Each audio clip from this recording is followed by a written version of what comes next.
ভাবুন তো, একসময় ভারতের বহু বিখ্যাত মন্দির ছিল অগাধ সম্পদ আর ভক্তির কেন্দ্র। কিন্তু হঠাৎ এক ভয়ঙ্কর আক্রমণকারী সেই মন্দিরগুলোর উপর নেমে এলো ধ্বংসের ঝড়। তার নাম ছিল কালাপাহাড়। ষোড়শ শতকে বাংলার ইতিহাসে এই নামটি এক ভয়ঙ্কর আতঙ্কের প্রতীক হয়ে উঠেছিল। অনেকে বলেন তিনি আগে একজন হিন্দু যোদ্ধা ছিলেন, কিন্তু পরে ইসলাম গ্রহণ করে আফগান শাসকদের সেনাপতি হন। এরপর শুরু হয় একের পর এক মন্দির আক্রমণ। 1568 সালে তিনি আক্রমণ করেন ওড়িশার বিখ্যাত জগন্নাথ টেম্পল।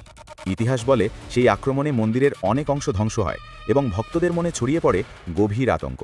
শুধু পুরী নয়, বাংলা ও ওড়িশার অনেক মন্দিরেই তার সেনাবাহিনী হামলা চালায় বলে লোককথায় শোনা যায়। কিন্তু ইতিহাসবিদদের মতে কালাপাহাড়কে নিয়ে অনেক গল্পই সময়ের সাথে অতিরঞ্জিত হয়েছে। কিছু ঘটনা সত্য, আবার কিছু হয়তো লোককাহিনীর অংশ। তবুও এ কথা অস্বীকার করা যায় না, বাংলা ও ওড়িশার লোকসংস্কৃতিতে কালাপাহাড় নামটি আজও এক রহস্যময় ও ভয়ঙ্কর স্মৃতি হয়ে আছে। একজন মানুষ যার নাম ইতিহাসে রয়ে গেছে ধ্বংস আর বিতর্কের প্রতীক হয়ে। ভিডিওটি ভালো লাগলে লাইক সাবস্ক্রাইব করুন আর এর পুরো রহস্য দেখতে হলে নিচে দেওয়া লিঙ্কে ক্লিক করুন। ধন্যবাদ।